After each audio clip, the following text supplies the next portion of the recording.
आज हम लोग देखते हैं क्लास 10 के चैप्टर 2 जिसका नाम है पॉलिनोमियल्स।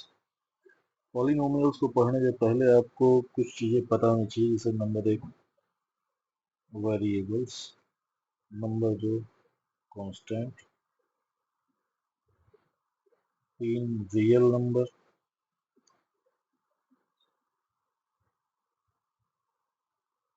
Number 4 coordinate axis. अगर आपको ये चार चीज़ें पता है तो इसके आगे आपका बेस क्रिएट हो जाता है पॉलिनोमियल्स में। वेरिएबल क्या होते हैं?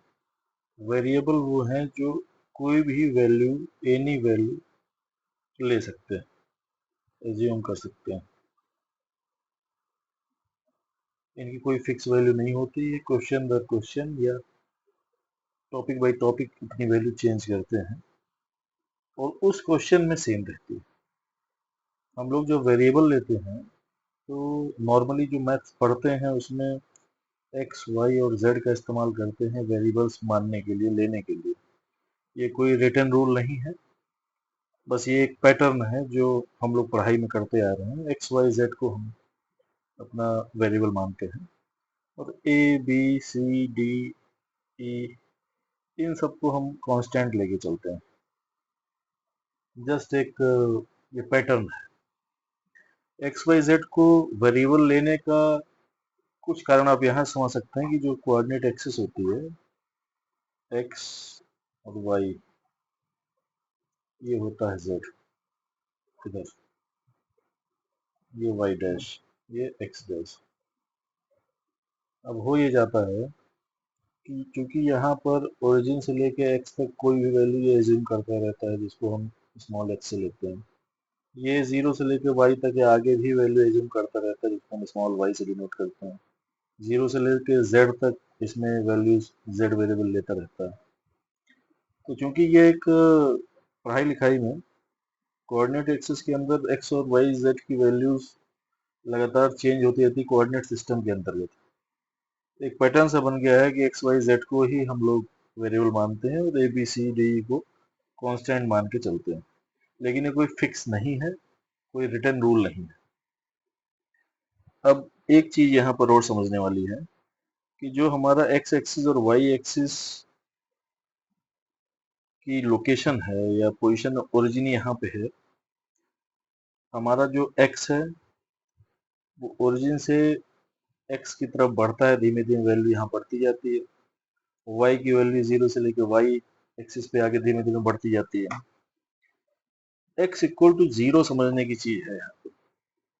ऐसा कौन सा लोकेशन है जहाँ पे एक्स जीरो है? तो वो है ये ओरिजिन। और अगर हम देखें ओरिजिन से लेकर के आगे वाई, ये पूरे पे इस लाइन पे एक्स जीरो रहता है। आगे जहां भी जाएगी ये, इसमें एक्स जीरो रहेगा। समझ रहे हैं? और उसी तरह वाई इक्वल टू जीरो अगर देखें तो ये जो हमारी एक्स एक्सिस है इस पे ये वाई जीरो है, और जितना भी इसका आगे या पीछे का विस्तार है उस पूरे पे वाई जीरो रहेगा। ये concept Y equal to zero का कंसेप्ट आपको पॉलिनोमियल में समझने में आएगा। अब हम लोग आगे बढ़ते हैं। पॉलिनोमियल होते क्या हैं? पॉलिनोमियल के आगे जो पॉली शब्द लगा है इसका अर्थ होता है मेनी, बहुत सारी। यहाँ पर पॉलिनोमियल का अर्थ है कि कुछ अलजेब्रिक टर्म्स जिनकी संख्या टू और more than two, algebraic terms को लेकर के उनको ऐड करके उनको माइनस करके अगर हम कोई इक्वेशन क्रिएट करते हैं, एक्सप्रेशन क्रिएट करते हैं, जिसमें जो हमारा वेरिएबल है एक्स, जिसमें हम एक्सप्रेशन तैयार कर रहे हैं, उसकी पावर्स हाईएस्ट पावर अवेलेबल होनी चाहिए। हाईएस्ट पावर अवेलेबल होने के साथ साथ जो बाकी की पावर्स हैं, अगर x की पावर n आपकी हाईएस्ट है तो n minus one, n minus two के टर्म्स भी उसमें दिखाई पड़ने चाहिए। सपोज हम लेते हैं कि कोई हमारा एक्सप्रेशन है px, इसमें x वेरिएबल में ये हमारा एक्सप्रेशन है, x की power 3 minus 4x² plus 3x plus 2। इसमें x की पावर जो मैक्सिमम है वो 3 है। किसी भी अलजेब्रिक एक्सप्रेशन में जो उस एक्सप्रेशन में मैक्सिमम पावर होती है वही उस एक्सप्रेशन की या पॉलिनोमियल की डिग्री कहलाती है। इस एक्सप्रेशन की डिग्री 3 है।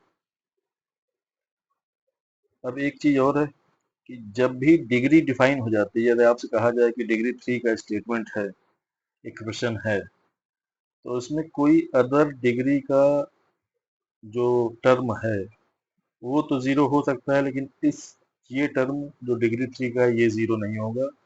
इसके जीरो ना होने का कारण ये है कि इसका जो भी मल्टीप्लिकेशन का कांस्टेंट होगा वो जीरो नहीं होगा।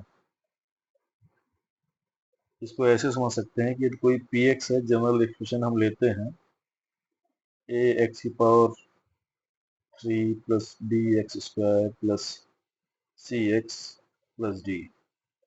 यहाँ पर हम देख रहे हैं कि एक्स पावर 3 हाईएस्ट है, जो एक्स की पावर 3 के आगे के एक्सप्रेशन एक्स स्क्वायर एक्स, यहाँ पर एक्स की पावर 0 ले सकते हैं, तो 0 1 2 3 ऐसे 3 की पावर हाईएस्ट है। तो ये डिग्री 3 का स्टेटमेंट है या एक्सप्रेशन है, जिसमें कांस्टेंट इसके साथ जो ए लगा हुआ, ए कैन नॉट बी 0 अगर डिग्री 3 है तो